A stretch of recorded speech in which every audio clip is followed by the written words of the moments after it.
5. Yeah, Bobby the Barbarian fucking sucks. Yes, Bobby the Barbarian. No, okay. Uni sucks a lot more. Right. When it was that time, 80s cartoons are too violent, so everything is like not a weapon, like everything is an energy that just like knocks some rocks down over your head or disarms, an opponent. You know what? I'm actually okay with that. What I'm not okay with is okay. I'm not going to talk about D&D. Never mind. No D&D. No D&D. Yeah.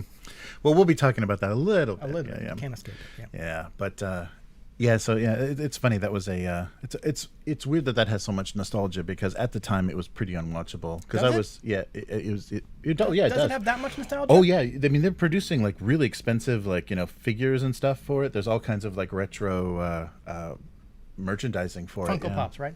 No, like actual like expensive whatever those are, the bigger like 6-7 inch figures with like retro art and stuff on them. There's a lot of like collector stuff going on. Oh, and I saw like a it's not from the series, but Warduke. Remember that kind of evil warrior that came out? Like they released a lot of figures at that time that weren't in the cartoon. There were just these like peripheral things that they had created. And I saw in Japan, one of the Japanese companies produced like a 12-inch, really super detailed, like $70 Warduke figure. Yeah, so it's a thing. Seriously. Why? Just fucking why? I'm sorry. No, but it's just farming that nostalgia. Who for the past couple of days has been ruthlessly perusing like 15mm metal miniature. Just like, so I am no stranger to wasting money on little people, or not so little people. Right. Okay, but just like, why? Yeah. Why was the show really that good? Was it that much a part of your childhood that you want to spend $70 on a 12-inch figure for a character that wasn't even in the fucking show? Right. Yeah, featuring the voice of Donnie Most, and wasn't Bible Man one of the wasn't one of the voices? What's his face? Hey, the second banana from Charles in Charge. I don't know. You know what? I think he was a voice. No too. shame. Whatever you got to do to make money, right?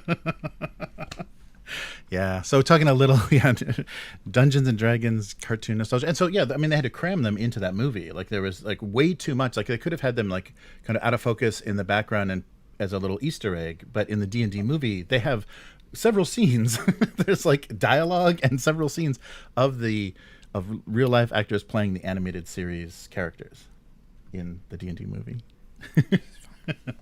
So yeah, that's and someone bust out with that annoying goat bleep for but that's basically I think they're only like shared. That's D&D's only shared nostalgia that goes outside of the gaming world. Because people know that cartoon. I know something called that horrible Dungeons and cartoon. Dragons. Anyway. Yeah, so that's very funny. If you liked it, I'm sorry. The cartoon sucked. Well, 80s cartoons were pretty bleak. They are. As someone, you know what other okay, I know, off the rails. You know what the cartoon sucked? What? Thundercats. Oh yeah. Like I used to run the fuck home to watch Thundercats on TV when it came on, and then like in university, I somehow got to come in like, I'll watch Thundercats again. I'm like, holy what? This show is garbage, right? Well, Jesus. So many of those cartoons would get opening animation from Japanese studios. So it'd be like anime studios. Ass. And they like Thundercats was definitely one of those. And the opening is so cool, and then the limited animation of the actual show. Watching it, like, it just turns into. I mean, if I wanted on life lessons, I'd go talk to my folks. Like watching that again, I'm just like, oh jeez. Anyway. Yeah. Oh, that's right. Yeah, and then there was like a requirement in the 80s, so nonviolent, and also the requirement of there has to be like a moral or a lesson, and that's why you got the GI Joe telling how you. GI Joe got me. Well, I guess it doesn't matter if you're shooting up robots and blasting lasers and no one really dies, and I don't know. That's right. The more you know, kind of stuff. Okay, one cartoon. Sorry, we're talking. One cartoon that GI Joe kind of reminded me of that I do want to watch. The Venture Brothers movie.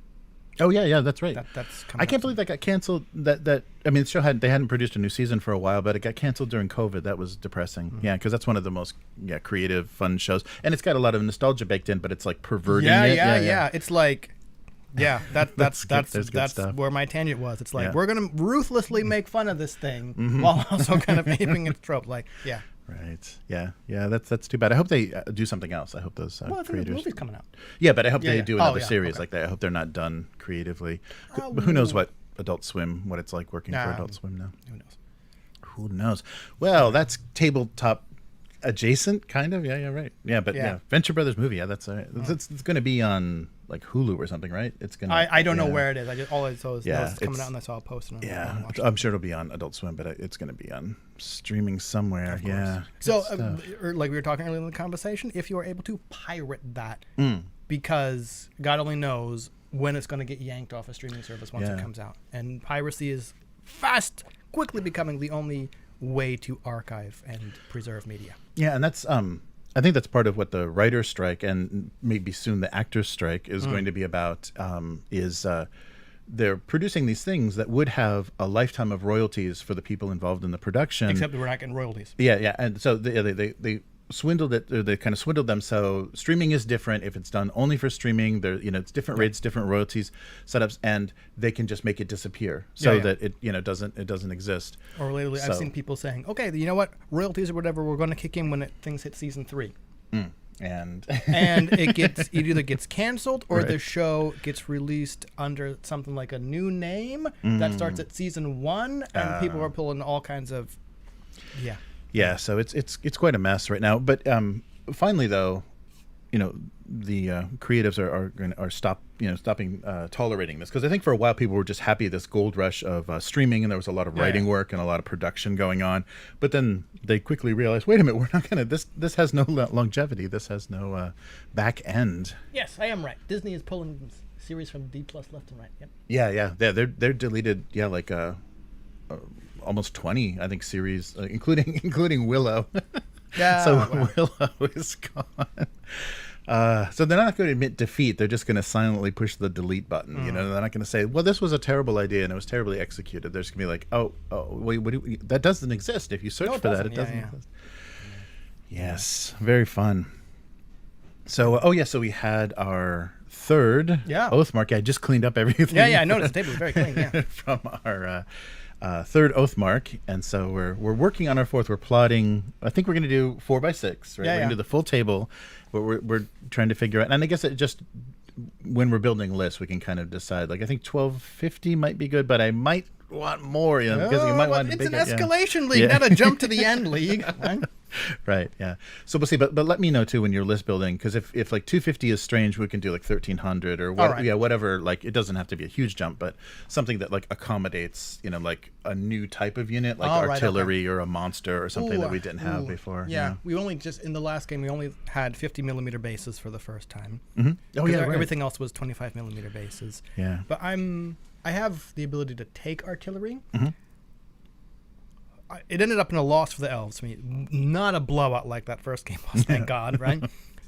I tried some new troop types. I think what I need to look at now is like larger blocks of troops. I was surprised. So far, the most we've had is 15.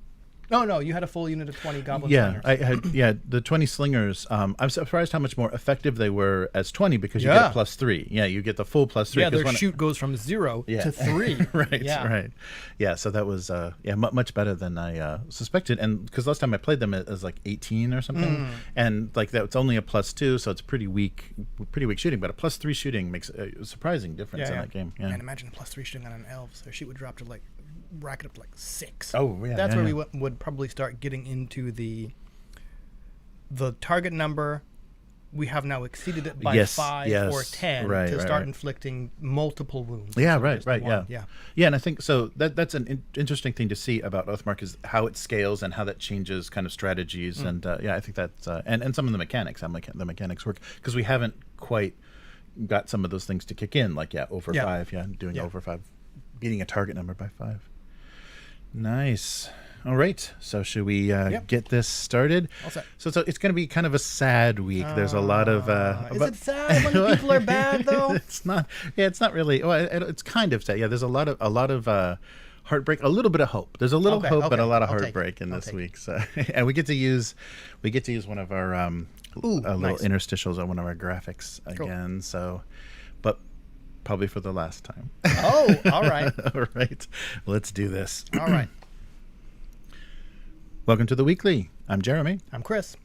And this week on the Weekly, NuTSR Bankrupt. Oh. So the period at a very long, weird sentence. Heroscape returns. Okay. surprisingly, after kind of not returning. Yeah. Embracer lays off and restructures, and Privateer Press legacy ends. Ooh, So they're discontinuing some things. So let's start with possibly the last time we'll be able to use this interstitial. Oh, let's see. Join us now for the next 30 minutes as we bring you Gygax Turn. The best. So the end of this is, what is this, series finale possibly? I guess so. Yeah. Don't forget to switch back. Sadly enough. Yeah, sadly enough. There we go. So was the whole deal like, was Gygax turning in his grave over this? I think so, yeah. Because based on the material I've seen that NuTSR puts out, I think Gygax would have loved it. I don't know. There's some weird stuff bled into that though. So yeah, they I don't know. My opinion of Gygax is not that high. So I think it would have been like, this is great stuff. Yes. Right? Anyway. So what I'm thinking is, if we want to continue this, because I've been reading Game Wizards and read the previous what is it, the what's that called, Slaying the Dragon. Okay. So about the early days and kind of the business so that Slaying the Dragon was WotC's takeover of D&D. Game Wizards is Gygax and Arneson, kind of their early history and why it went so badly. But there's a lot of stuff in there, like passages that would be good as the Gygax turns, kind of the drama and the kind of shenanigans that went on with, oh yeah, you didn't get paid? Oh, I'm sure that check's in the mail. Let me check with those guys. Like they went out of business. So NuTSR, right? So we remember this. So this kept us entertained over the pandemic, and basically the most cringe culture. Okay. the most trauma, yeah, right, cringe comedy. The most of the their shenanigans happened like right in the middle of the pandemic, like 2020, 2021. So NuTSR, or TSR3, owned by Justin LaNasa, has filed for Chapter 7 bankruptcy, which will liquidate the company's assets, which we're not quite sure what exactly that includes. But so that means, so this is Chapter 7, not Chapter 11. So it's not going to be a restructuring, an attempt to survive. It's just take it, anything they own anybody. And so they're claiming their liabilities are $384,000 in liability. So that might be, the mortgage on the museum. People aren't quite sure like what they're claiming they own. Their gross revenue for 2023 was $621. I think I've made more of that. Like, okay, not in my actual job, and like, okay, I'm pretty sure I've made more than that in the year on itch. Right. With a fucking pay what you want game. Right. So there you go. Yes. So hopefully this doesn't mean the end of the museum. Hopefully there'll be some kind of deal or something that could be made to take that over. But so they emerged in 2020, this NuTSR, TSR3, and registered the defunct TSR trademark. And working with, of course, Ernie Gygax, they Justin LaNasa moved to kind of say, we're back. The boys are back in town. Old school is back. This is the legitimate thing. Okay. And then going after Wizards of the Coast. So they attempted, of course, to sue publisher Wizards of the Coast, claiming they had the trademark, and TSR is theirs, not belonging to Wizards, but it was obviously sold to them. They have a lot of documentation, a lot of lawyers. I have to wonder why you did that. I don't know. I mean, just to see if they could get away with it. Like, okay, I know I'm kind of tangent here. Wouldn't you just try and like get away with something against a company that's smaller than you? Right. Or at least distracted. Like that's not a money making property. So if they don't defend it, then it can go your way if they're just like, this is not even worth, This seems to me like you're like, oh yeah, I just found this sharp stick. I'm gonna poke this giant fucking bear and see what happens. Oh god. Right? And maybe they just hoped that TSR, that Wizards was uninterested in it. They were more worried about pushing, the Wizards of the Coast, Wizards of the Coast brand. Okay, fair enough. Brand. All right, I guess. And we're trying to get away with that, but that turned around and bit them in the ass, because then Wizards of the Coast said, no, we have proof we own this, and they sued them back. So that is probably a big reason for this bankruptcy filing. So so we got to enjoy all of this, and there's a really great, they call it the full and glorious history of NuTSR on NWorld, so nworld.org, and I'll put a link to that in the description. And so let's just take a trip back through memory lane. Some memory should not be revisited. The history of TSR. So all the way back to 1974, when TSR was created and they create D&D, of course. Then jump ahead, 1997, Wizards of the Coast buys TSR.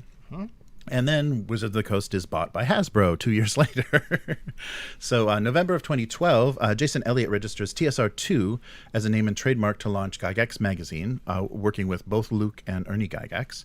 Then November of 2015, Gail Gygax, I believe the widow, sues him, and Luke and Ernie are forced to leave the magazine, and it's closed. But the company TSR2 continues to sell top secret under the TSR2 name. Jump ahead to October 2020. The Dungeon Hobby Shop Museum claims ownership of various TSR logos and tries to license them to OSR publishers. June 2021, TSR3 announces himself with a press release. So this is the birth of NuTSR. Right. Claims the original TSR is back under the leadership of Ernie Gygax, Gary's son, and the band is back together. That's what they said. The band is back together. So their first announcement was they were going to publish Jim Ward's Giant Lands with Stephen Dinehart. And so then everything seems to happen in June and July. I think we talked every week about them in June and July. That's why our little graphic was created. So they rebooting Star Frontiers, and then all of the transphobia and racism and everything started coming out in interviews. And I was really convinced that they were gonna really lean into this, and there was going to be a make D&D great again kind of movement. That there would be enough people interested in this kind of FU,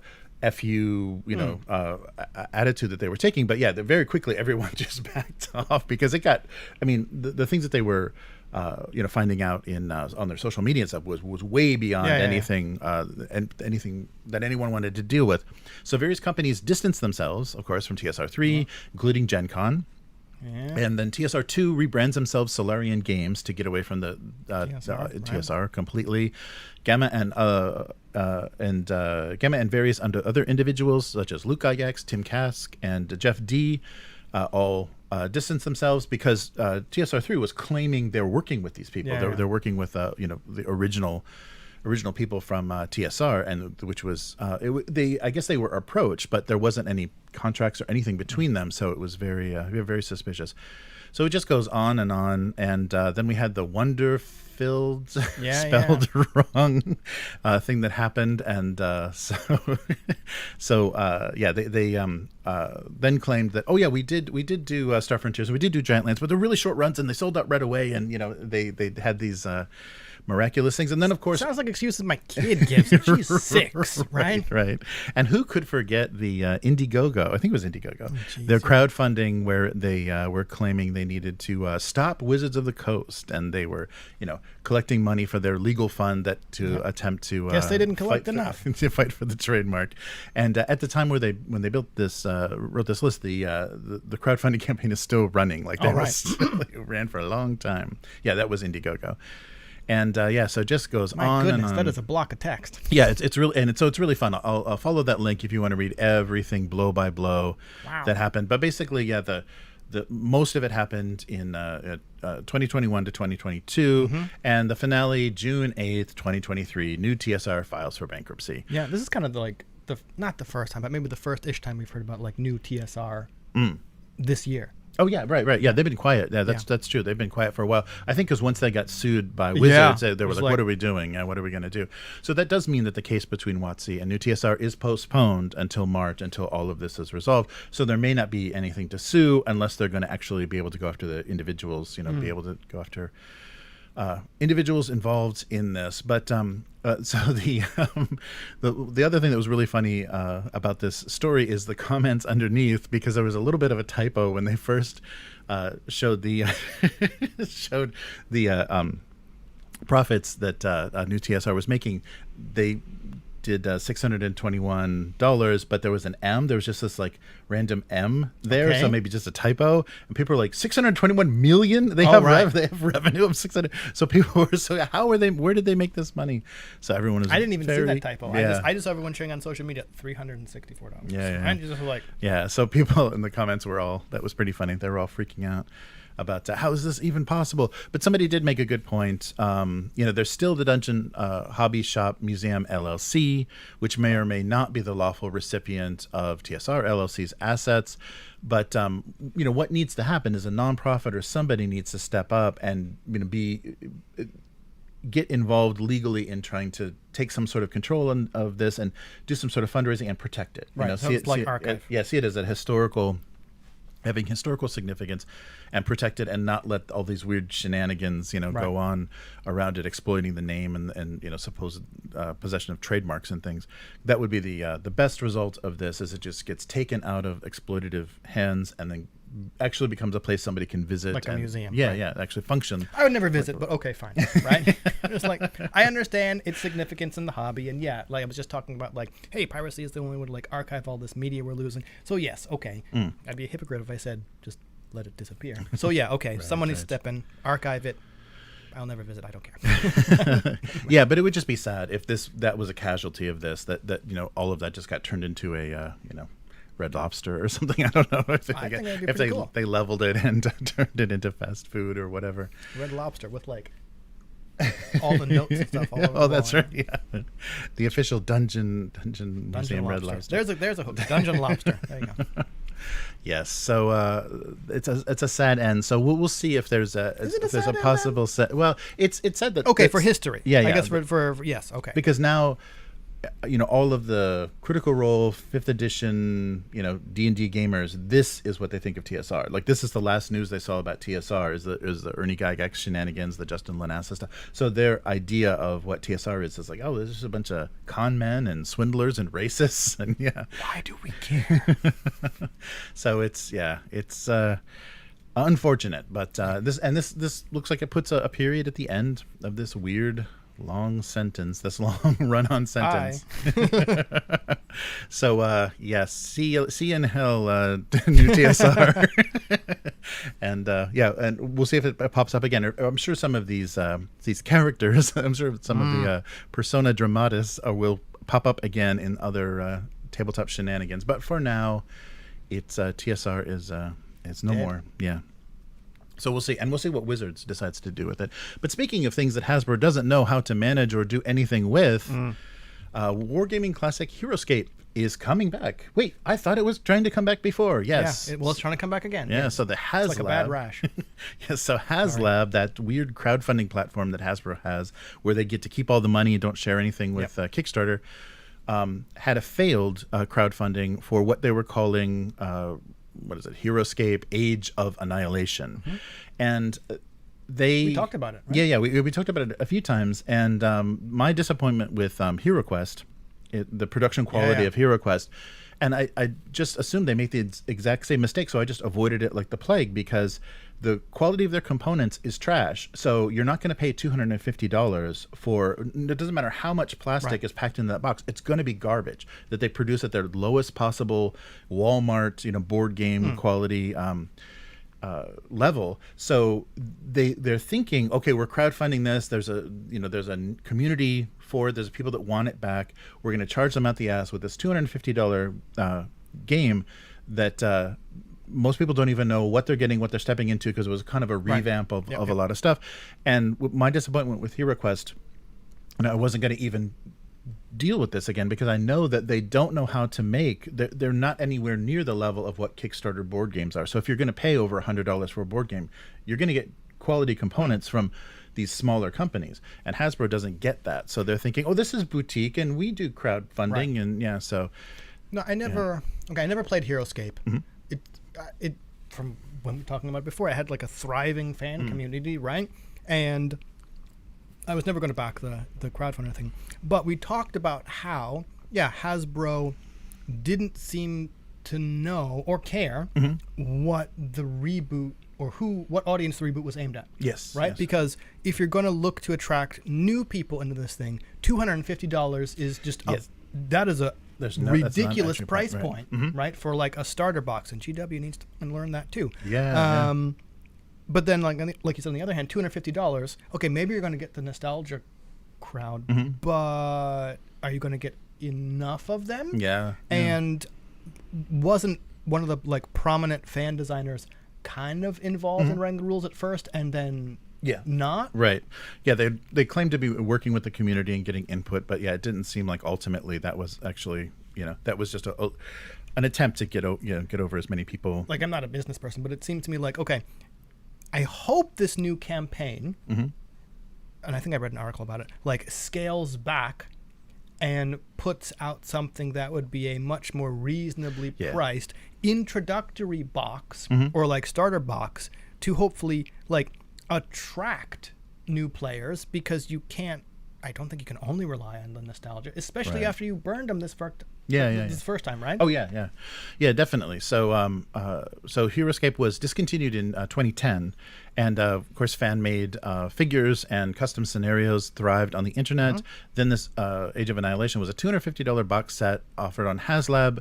They needed 8,000 pre-orders to go into production and wanted about $2 million to do this. That was insanely unrealistic. They didn't even get half of that. Right. And this was done also just like Hero Quest under the Avalon Hill branding, so that they're trying to break things up a little bit and kind of differentiate, but it didn't mean quality. Like, I was hoping that it not being branded Hasbro was going to mean they're going to step up the component quality and everything, but they did not at all.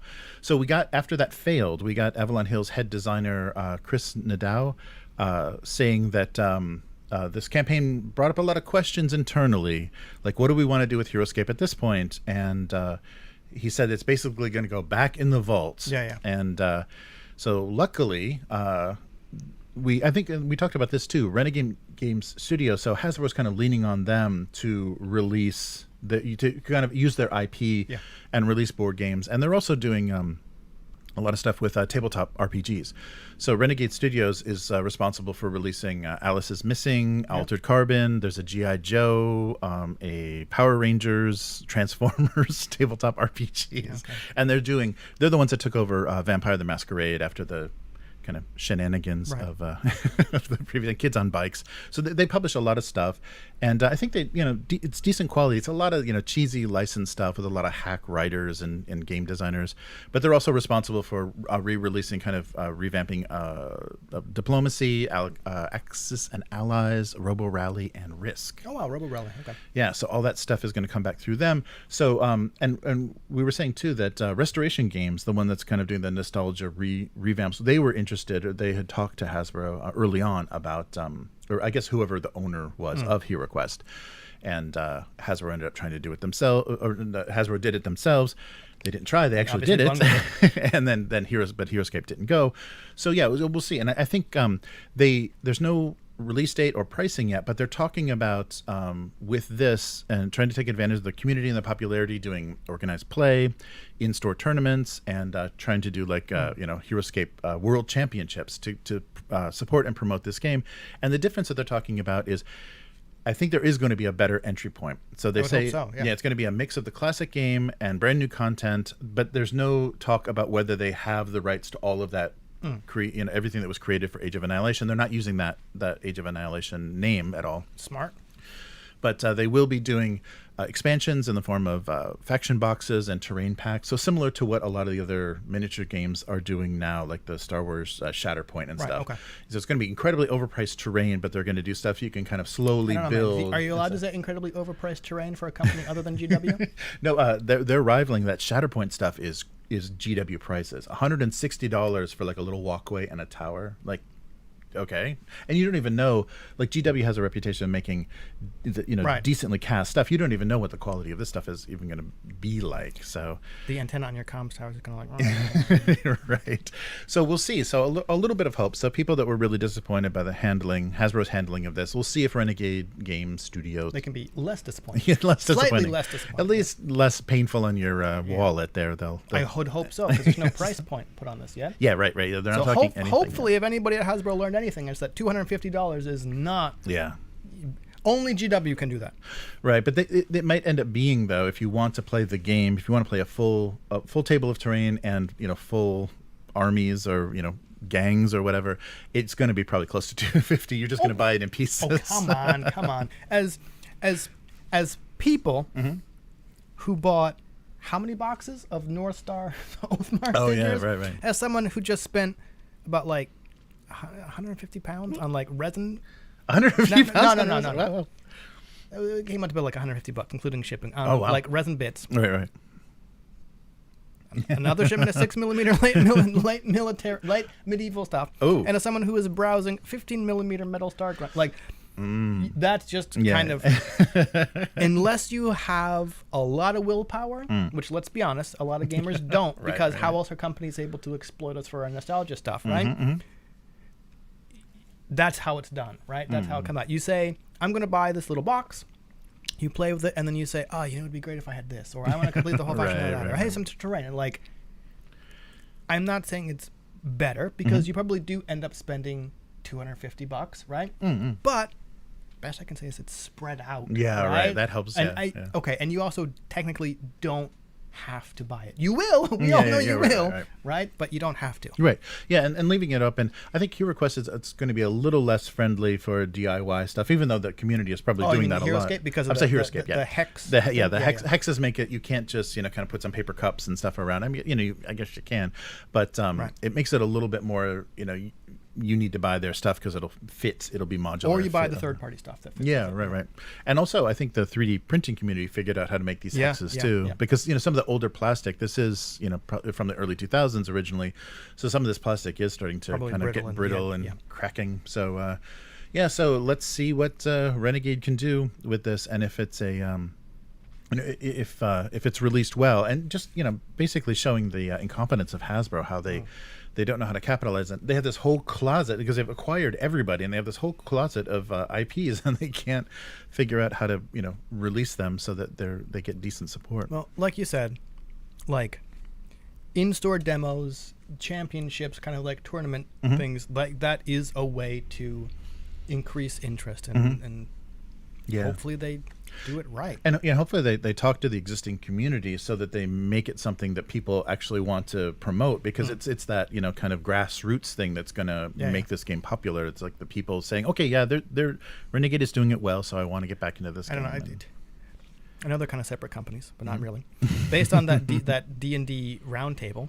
Oh yeah. I imagine Hasbro approaching the Heroscape fan going, what do you want to see? Yeah, right. Because we have literally no ideas, right? And then you want to play on hexes? Yeah. Wow, you Heroscape guys are crazy. So I'm sure as if it's handled as well as that their new VTT is. And here we go. We got a little graphic to throw on you real quick here. So we're going to be talking about the Embracer Group. Oh, geez, it's on me. Yeah. Sorry, I don't have two of these. But yes, moving on to, it was nonstop news about acquisition. And then they had two big stumbles, I think, that they refused to mention who these were. But there were two like multi-billion-dollar deals that fell through, that were verbal agreements that they were working out the details. One, like I think about a year ago, and then one just recently. So now Embracer Group. Yeah, so we don't know who that gets is. Embraced here. Yeah, you're getting embraced. You get the tickles from the tentacles. So layoffs, studio closures, and game cancellations. So this crazy swallow everything up. So they have video game studios, comic book publishers. They have the Lord of the Rings IP, and as well as a lot of tabletop. So this is going to be pretty wide-reaching, and they need to reduce their overhead by at least 10%. So of their 17,000 employees, I don't know how many that means is going to lose their jobs. They're saying that everything that's going to be canceled has not been announced yet. So we're not going to know what got the axe. I mean, there'll probably be ways to figure it out from portfolios and job descriptions and who gets made redundant. But so Embracer Group owns one of their biggest acquisitions is Gearbox, the game studio that does Borderlands. They own Lord of the Rings, Tomb Raider, and Crystal Dynamics. So they're restructuring. They moved some kind of top leadership around, pulled some executives from studios they acquired and kind of put them into the Embracer Group corporate structure.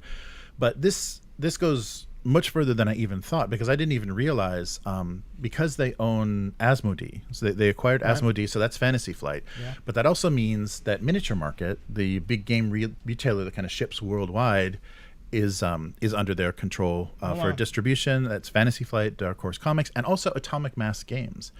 So that's a lot more than I even realized. And they're distributors, specifically for Come On, Conquest, and Two Thin Coats. Oh, okay. The Conquest, Duncan's studio. So they are involved in a lot of stuff. So that makes me worry a bit. And their video game acquisitions are Gearbox, Volition, Crystal Dynamics, Eidos, Montreal, and 3D Realms. So that means there's probably a lot of canceled video games. And it was evident that this synergy they're trying to create and like lumping together all these studios and IPs. Is it synergy or is it just greed? It's not really synergy, because their most recent failure, they tried to do a Gollum game based on the Lord of the Rings. I didn't realize they tried to do it. All I know is it spawned a hell of a lot of memes because it sucked. It's really bad. Yeah.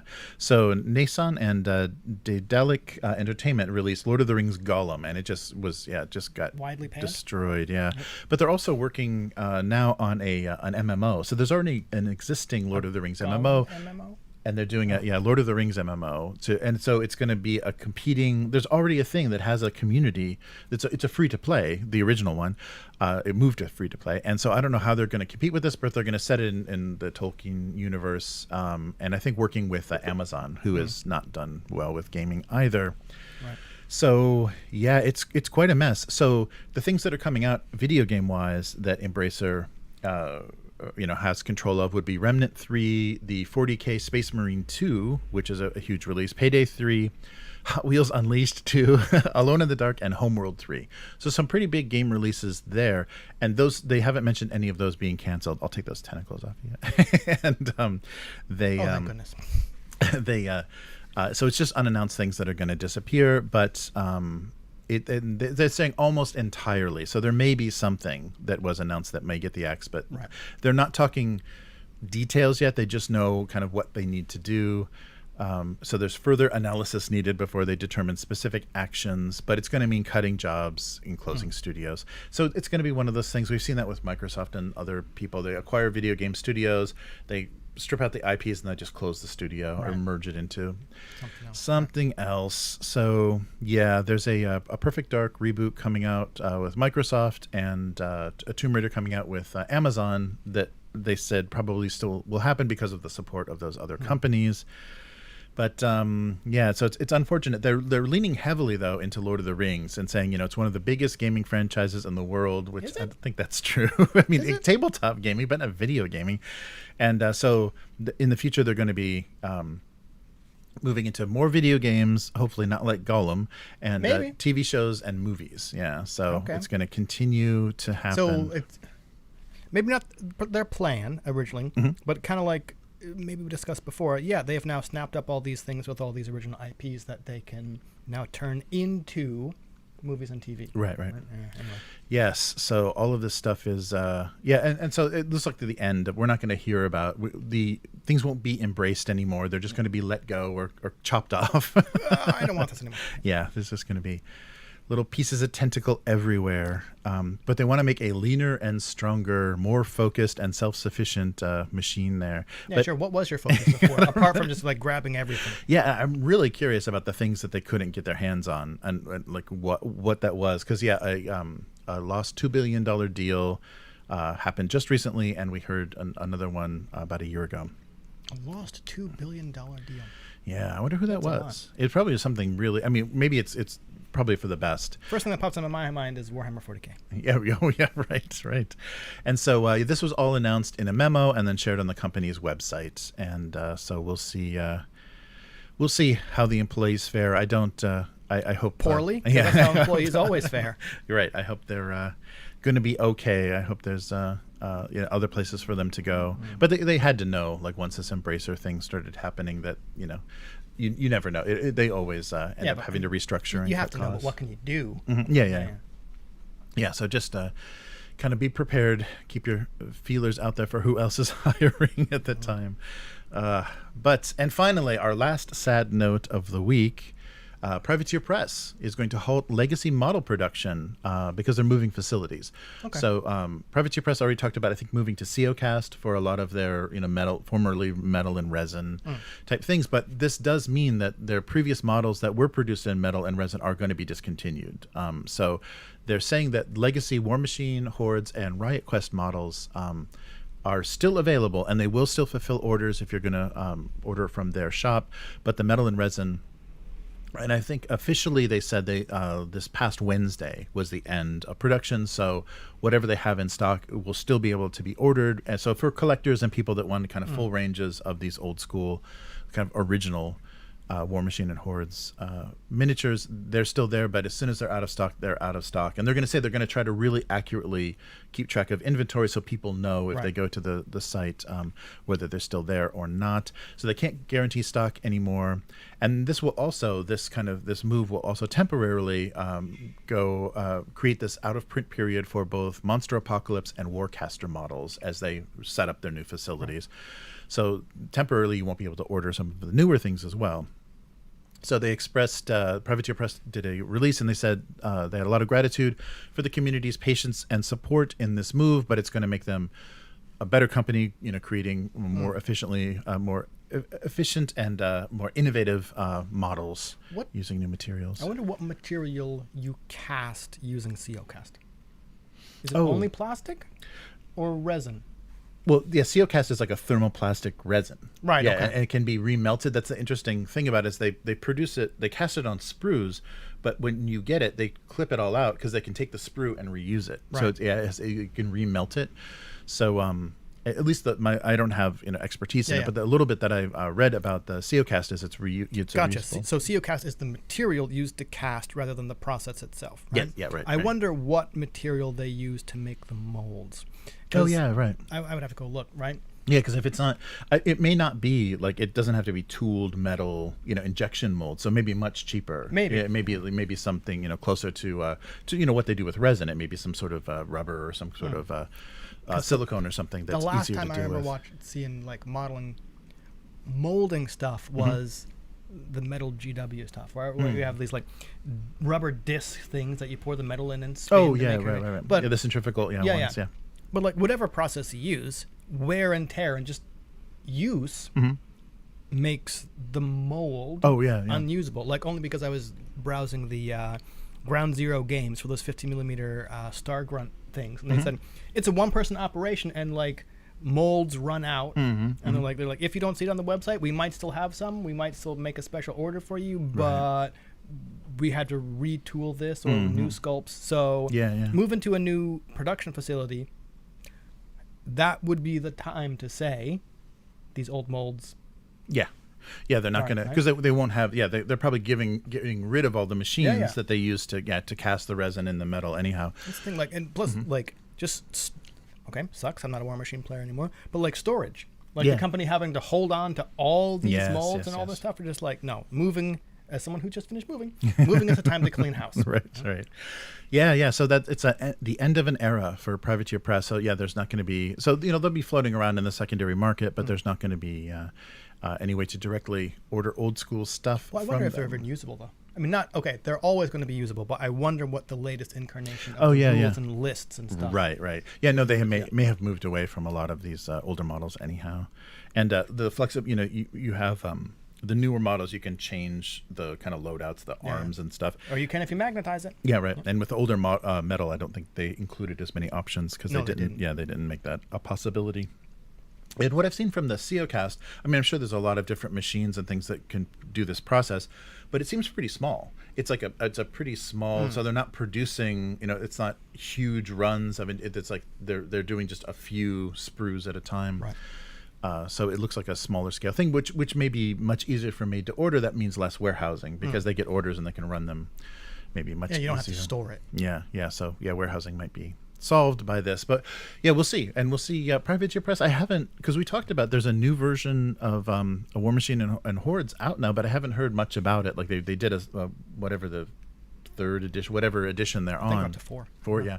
So the fourth edition is out, and they've changed. They've kind of rewritten things and hopefully like streamlined and improved things, but I haven't heard anybody talking about it. It's not getting a lot of coverage. So no, it isn't. Yeah, hope they're doing okay. Circles, but Yeah, and it's just like these constant releases of Games Workshop rule sets is really overshadowing a lot of what other people are doing, because it's just because it's this year we're getting 10th edition 40K, next year we're going to get third edition or whatever Age of Sigmar, so they're just going to every couple of years there's literally going to be a whole new major release, a whole new starter set. I mean, I have to think GW knows that, and so they've time your stuff right to just kind of constantly stay in the news.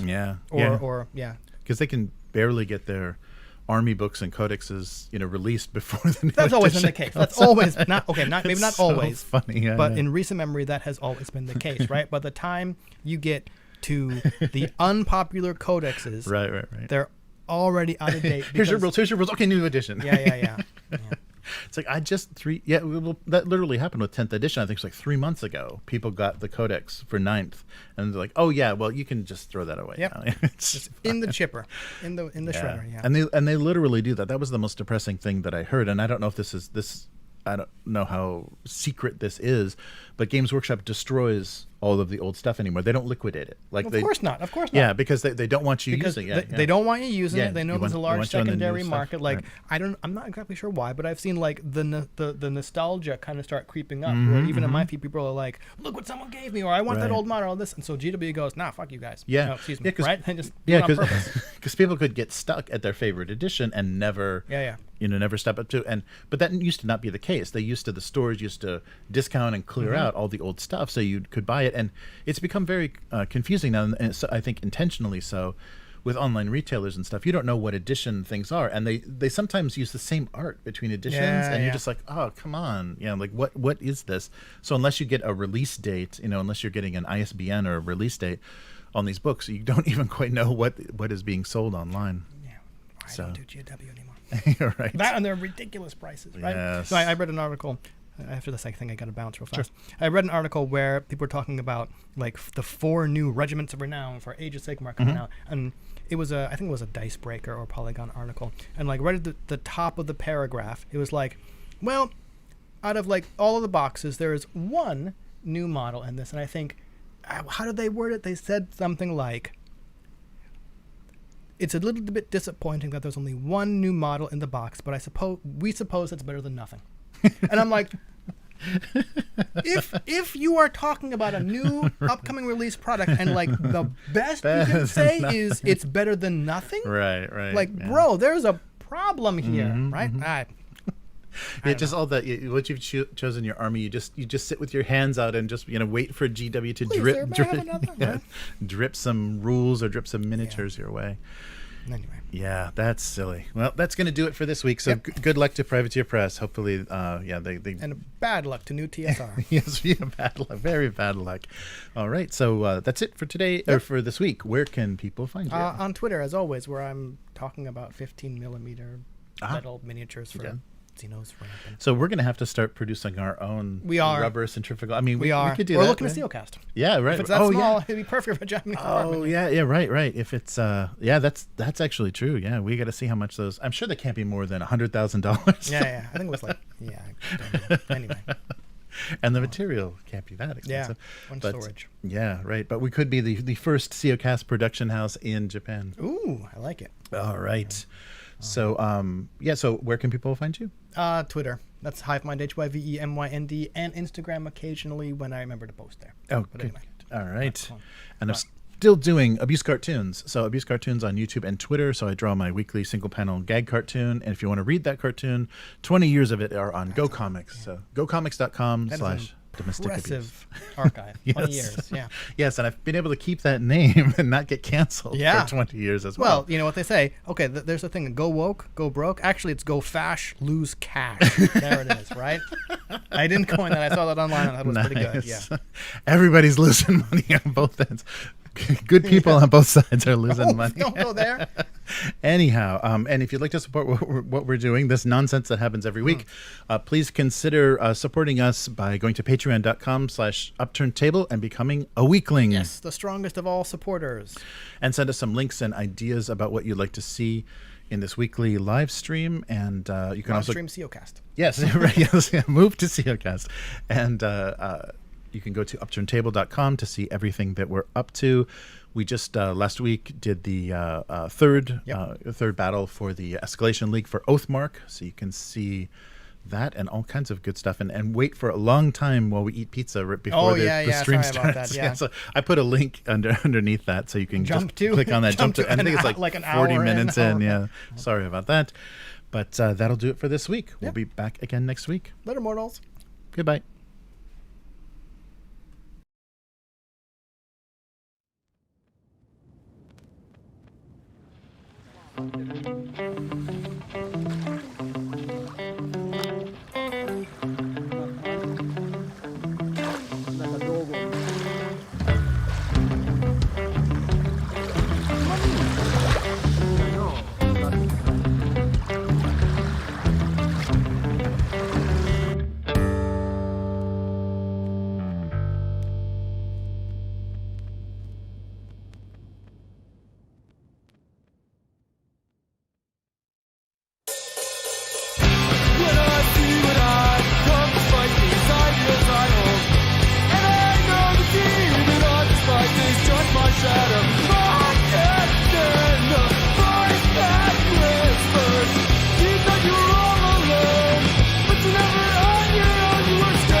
All right. That'll help get that air conditioning noise out of the out of the podcast, so the audio for the Patreon will be a little cleaner. So, hey everyone, how's it going? Miguel and Matt, good to see you guys. Nice. So notifications still not working for you, Matt? Yeah, I have a feeling no one's getting notifications because things have been a little empty. Yeah, very crazy. Yeah, that's right. So early on, we were talking old '80s cartoons. Yeah, Thundercats. I can't believe. Yeah, they've really it can't be that hard to remake some of these shows, but they are just not able to do it. And and then we're talking about stuff just disappearing off of streaming because it can be a loss. So of course Disney's just going to delete stuff that isn't worth keeping up there. It's not like they have like limited space. Sorry, on a streaming website. That's crazy. Hey Matt, so no notifications for you. I hope Renegade does. They probably have figured out that if they do a normal release and do a starter set and then character packs and support, so hopefully they'll just take that, if they can have access to what they did for that Age of Annihilation, just break that up into reasonable sets and release it, and people can still have access to that. Because it'd be a shame if like everything that they produced for that crowdfunding didn't go through and they just got rid of it. They just considered it a loss. Yeah, who knows? Yeah, that's right. Yeah, Leviathan was like 350. Close to $350, like probably closer to $300. But Japanese yen, not cheap at all. And it was funny. I went to the site on the day of the release, and the Japanese version sold out immediately. Then it was available later, so maybe they had like a limited count at first. And the strange thing that they're doing now on the Japanese store, which is not in Japanese, it's in English, but it serves Japan, is they make the English versions of things really hard to find. So if you search for something, they only give you Japanese results. And then if you go at it through other ways, if you access the website in other ways, you get access to English language, but they don't differentiate. It's just in titles. They don't actually say in descriptions what you're getting. So I got a Kill Team box that was the Japanese language one, but there was no way to tell from the website because everything's in English. So you don't know you're ordering Japanese. And they said, oh yeah, but the product number or whatever, you don't see the product number. They're saying on our invoices, the product numbers, obviously it says JP at the end, but you don't see that on your end. That's only their warehousing or whatever. So who knows? Miguel says, well, Hasbro and the Pinkertons, go after those old tiles. That's right. You can't use old tiles anymore for Heroscape. Oh man. Yeah, that's right. Embracer is responsible. Their rights to Lord of the Rings brought us that wonderful Gollum game where he has a girlfriend and he raises a chicken or whatever. It's really, really nonsense. They just added so much stuff. So that makes me, that game and what they allowed people to do with that character really makes me worry about what an Aragorn movie or Legolas movie or something would look like.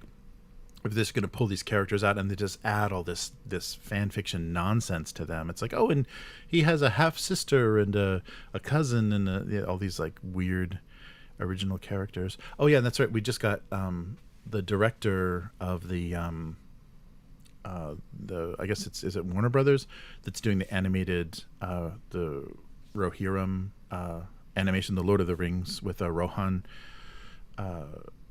Focused on Rohan. They've already talked about their shifting away from the named character in the in the Silmarillion or Tolkien's appendices or whatever. They're shifting away from the named character to focus on some sister that didn't even have a name. Tolkien didn't. It's such an insignificant character. Tolkien didn't give a name, but they want to center the story on a female character. So now I've lost a lot of hope for the that release as well, because that was the thing. Warner Brothers was kind of holding on to those rights because they were producing an animated movie. So who knows? Yeah. Oh, it's cast. Yeah. So Miguel knew. Sorry, I didn't glance up at the chat. Yeah. So the COcast is cast in silicone molds. Yeah, that must be much cheaper than tooling those metal monstrosities for injection stuff. You don't have to resculpt, though, because, yeah, right, if they have the masters for the miniatures, then they can produce the molds. Interesting. Yeah, I wonder, for some of that older privateer stuff, if they still have any of their wax masters and stuff. Interesting. Or maybe not wax, but the early, the synthetic sculpts. Yeah, because I think even they've moved to digital as well. So I guess for the masters, they do like high-resolution 3D prints then, and use those for their... to do the molds from. Yeah, right.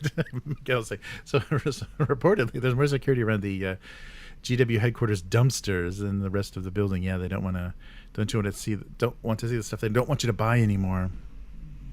Oh, that's crazy. Yeah, no Abyss. Yeah, Matt, too bad. Yeah, that's right. And Matt, we've got the next session of our Knave. Still working on 1.0, right? The Knave 1.0. And it's going to get deadlier. Matt has already warned us. We had trouble with a hole. There was a hole that gave us a lot of problems in our first session. So we're going to see what happens next time. Oh, yeah. Oh, so you're using more, having to use more black discs. Yeah, so this summer they're supposedly doing a big update. So we're using Alchemy, but yeah, Matt's having to do some workarounds because he can't do Fog of War on the board yet. It's or Dog of War. Yeah, so that's been a little bit frustrating. Nice. Oh no, I didn't watch the what is it, the that investigator cosmic horror, or I guess thing that Critical Role was doing. What is it? Candelabra Obscura, whatever it was. I didn't watch it. I should take a look at it. Although I don't last long with their stuff usually. If somebody's going to ham on the voice and stuff and all the costuming. Yeah, that was it was the G4. Yeah, G4's actual play where people were standing up, like it was done. It was really bad. It was like a bad acting class, because people didn't just stay seated and do their characters. They actually like stood in the center, so that the DM was always standing there playing the various characters, and then players would stand up and interact with them. That was brutal. Yes. Yeah, it's gonna be really, hopefully, Embracer kind of I don't know. I think they think that Lord of the Rings is their golden goose from all the stuff. They just kept mentioning it over and over again in this that press release about their restructuring. So I think they're going to lean heavily on that as a moneymaker, and they're probably going to find out, just like Disney did with Star Wars, that it's not evergreen and you can screw it up. And if you do some weird take on the characters that doesn't, fit, what's already been set up in the books, that people are just going to get really uninterested. I think even more than Star Wars fans, Tolkien fans are just not going to have that nonsense. Yeah, right. That Warner Brothers animation thing, just to keep the rights active so they don't get sucked back into whatever the Saul Zaentz. Oh yeah, speaking of Saul Zaentz, so that was the thing. So Saul Zaentz was claiming since the 70s that they owned the movie rights to Tolkien, because I think that's who Bakshi licensed them from. But I didn't know this. There was something that popped up on my YouTube that talked about Creedence Clearwater Revival, and so that's a 60s, classic 60s. The soundtrack to Vietnam basically is all Creedence.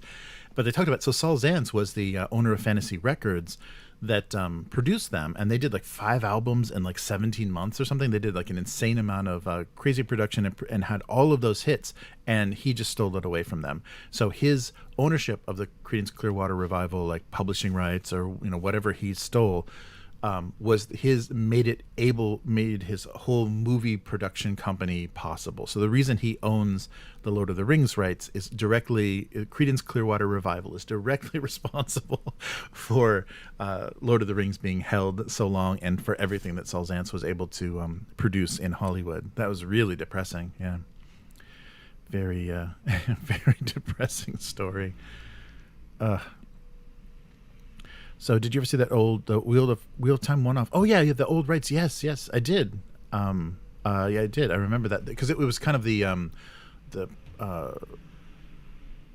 not prologue, the kind of the little intro, the little preface or whatever from the book. Yeah, I remember seeing that. They couldn't do like that was a really great way to open that first book for Wheel of Time, because it gave you a sense of like the powers and the scale of what was going on in that world. But and I think they used that, some company used that to be their little demo, or I guess whatever their They have Candela Obscura.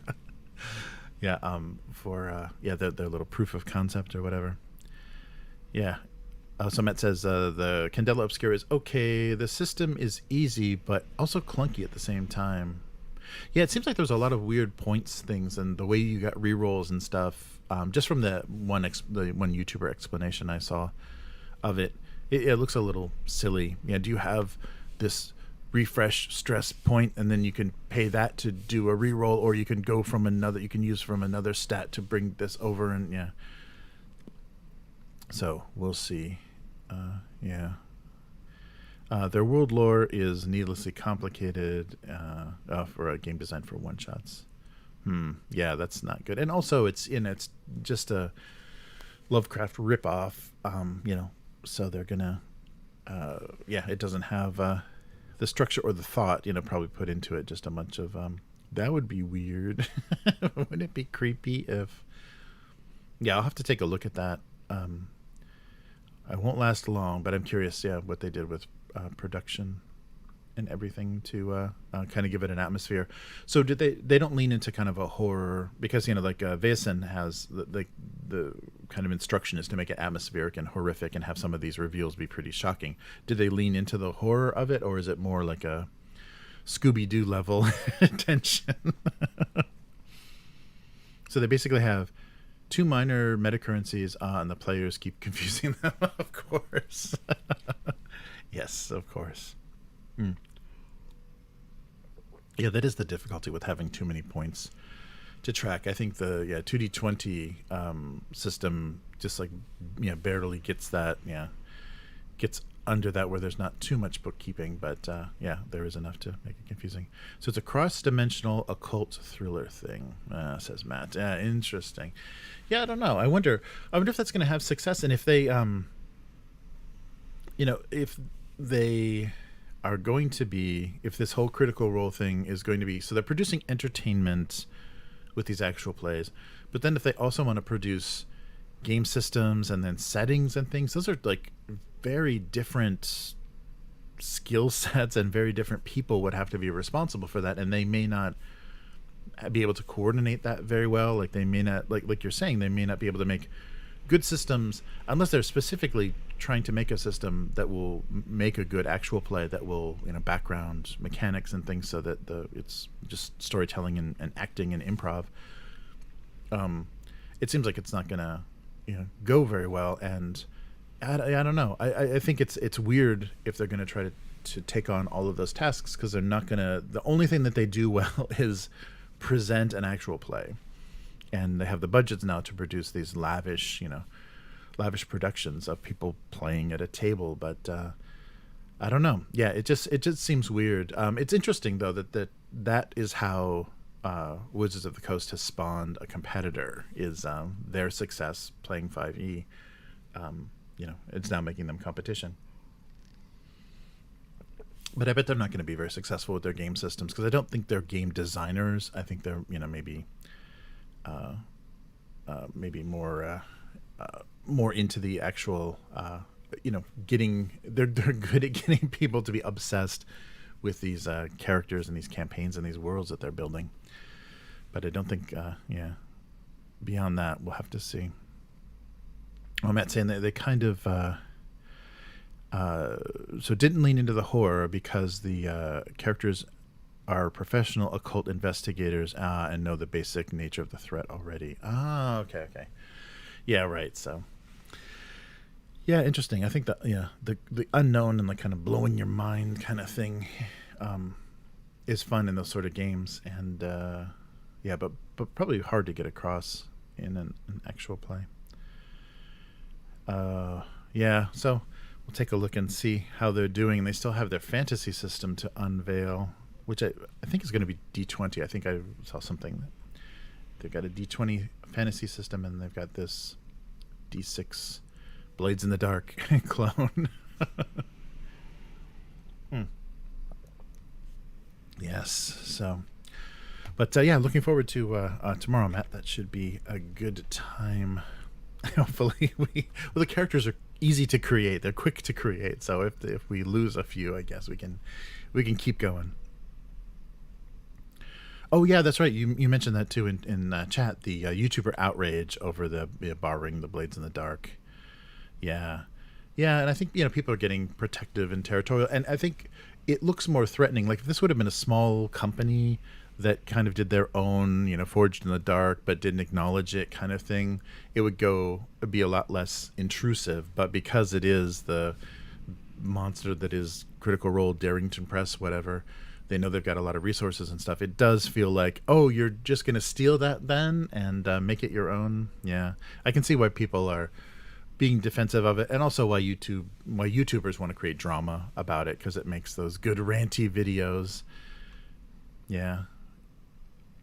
Yeah, NuTSR, better be careful.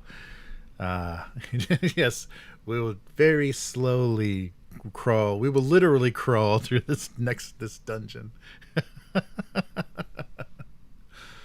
Yeah. Yes, I saw that. Just like Matt, I saw a few people kind of ranting at the theft of because at first I don't think they acknowledged that they were using blades in the dark, and then they credited on the website, at least they credited. So in the PDF, and it was just like a quick start. Here's what the system we're going to be using thing. So maybe not well thought out, but there was no credit to the creator of Blades in the Dark in it, and it's very Blades, very forged in the dark system. Right. Yeah, it's easy. You're right, Miguel. I think it's just because Critical Role is famous, you can get offended, and they're sellouts, so you don't want the sellouts to take your cool indie stuff. And yes, yeah, we talked at the beginning. So we use. Oh yeah, you missed the maybe possibly the last appearance of As the Gygax Turns graphics. But I was saying to Chris, I'm reading the Game Wizards, and just the early shenanigans of TSR. There's a lot of fun Gary Gygax stuff that maybe we can talk about. So maybe I can just read like passages from a few of these books talking about early TSR. That would be fun. So we could continue As the Gygax Turns as a weekly segment of just disbelief on how poorly some things are handled, and how nobody was a businessman at all in those days. They were cobblers and and unemployed people.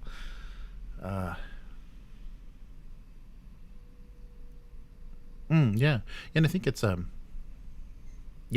the Dragon too. Yeah, the whole that by the end of that was really depressing. The sale to because I think I can't remember. I think it's mentioned, but that whole thing leads up to, and he really emphasizes in Slaying the Dragon, oh, but these are fans, and they are going to be great custodians of Dungeons and Dragons and Wizards of the Coast. It was amazing, and they gave all the art back to the original artists that produced stuff for TSR, and it's a wonderful thing, and they'll be great. And then they're bought by Hasbro, so it that's very very odd. But both of those books I think would be good. Good to kind of read some passages and recount some funny events in Gygax history. Yeah, especially the cocaine California era. That should be fun. Yeah. So very good. But yeah, looking forward to it, Matt. That should be fun stuff. And I can always fly foot off the ground, so I'm going to rely heavily on that. There's acid underneath us. A pit trap. I'll be a foot off the ground. As long as the spikes in the pit trap aren't taller than a foot, I should be fine, right? Nice.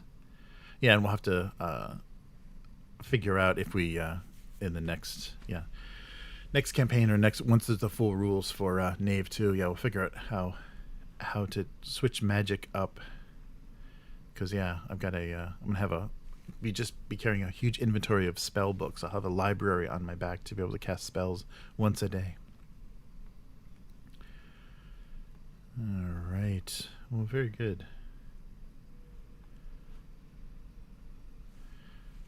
So cool. Well, it was good to see you guys. Yeah, I wonder, things have been a lot slower. I think, notifications just are not going out. So I don't know what that means. I don't know, if YouTube has a way that they're controlling that stuff. I wonder just if Restream is just a bad thing to be using. So I'm using it to just try to go out on as many platforms as possible, but it may be better to stream directly with YouTube and get more guaranteed viewers there, because we're on Twitter, Facebook, and YouTube, and I think even DLive. I think I've got it like a fifth choice, and I don't think anybody, unless they they stumble upon it, I don't think they get much notification of what's going on. I think the algorithms are against us, and it might be due to the use of Restream. Who knows? Yeah, it's very weird. And to get to get anything that we can actually run, like embed in our own website or whatever, is going to be expensive. Yeah, it's really expensive to get that custom server going, so we'll have to see. Interesting. Yeah, there's a so I'm noticing there's a lot of API nonsense going on now, and I think it's because, so talking about this all the new AI software and stuff that's prowling the internet. So Twitter has now made access to their API very expensive. Reddit's going through that thing, and I'm sure a lot of other, maybe Discord and some other things, are making it more difficult for third parties to access things, and they're trying to make it very expensive because they know they can profit off of it, because they know companies are scraping it to power their software or whatever. So I think we're going to have maybe trouble for a while using these third-party tools to get anything done, because everyone's starting to get very protective about how you can access their data, because now there's this whole, with this rise of AI, this whole need to just devour data to train these things to do whatever. Yeah, so we started just a little bit at like 12:40 our time, so like about 8:40 maybe your time, Pacific time in North America. Yeah, so Chris was here I think about 12:40, something like that. Yeah, so and that's our usual time. Chris leaves at 12:30, I think exactly, from the office, and then gets over here like 10 minutes later. So depending on how much we are chatting before we actually go live, it's usually 12:45, so 8:45 your time. Yeah, that might be good. I message you. Oh, actually, I should do that. Yeah, I should. That would make sense for the to do like Patreon notifications and Discord notifications much more directly, so you knew exactly when they were live. That makes more sense instead of relying on all this automated nonsense that doesn't work well anymore. The API crisis of 2023. All right. Yeah, but I'll make sure, Matt, to at least drop you a line on a messenger or something, so you can know what's going on. And I'll take a look at what other notifications we can use, because if I can send a link to Patreon too, then I think the Patreon notifications are much more reliable. When I post something there, it's much more reliable. So as soon as I start, maybe I should do that. As soon as I start the stream, just drop a link into the Patreon. I'm gonna be spamming. I'm trying to spam people, but none of the automation works now. Nice. Oh yeah, right. Yes, and I announced the Dragon Vein too. It's coming. Yes. Yeah, I gotta. It's gonna be bigger than the first one, but I think it'll just be 2 episodes, but it's gonna be a little bit big. So that means rendering the video and everything might be a little tricky. Sometimes I run out of memory, but yeah, it's coming. Yeah, I got to do it before the physical stuff gets into people's hands. I got to get that second episode out there. Yeah, that was a really fun session. All right, you guys. So I'll call it for this week, and yeah, we'll be back again next week. Yeah, so a lot of weird disappointment. I was expecting to talk about just a bunch of fun little miniature skirmish games and stuff. There's a lot of news for some fun games that are up, but they're still going to be around for next week, so maybe we'll do that more next week. But yeah, just a lot of depressing news. The stumble of Embracer, and I couldn't pass up the NuTSR news. So long, NuTSR. They'll be picking those bones for a while. I just hope, it doesn't damage anything that has been established as kind of the historical parts of TSR, should exist and should be preserved. And I don't know if anyone's going to make that would be a really nice gesture, especially during the anniversary year, if Hasbro went out of their way to throw some money at the Dungeon Museum and get that preserved. And so it became kind of a little bit more of a tourist destination. Great. Oh, no problem, Matt. And I'll be on time tomorrow, though, I promise. So I'll see everybody next time. And there's nothing's going to be going on. I think there's some unboxing and stuff. Oh, and some painting. I'll paint my lizard men, I think, this week as well. So look for some live streams to pop up. And I will put notifications in Patreon. So there'll be one more way you can be notified when things go live, just in case it's not working. Restream doesn't seem to be working at all. It's funny now that I'm finally paying for it, it doesn't work at all. That's perfect timing. All right, guys, take care, and we'll be back next week. So see you then. Goodbye.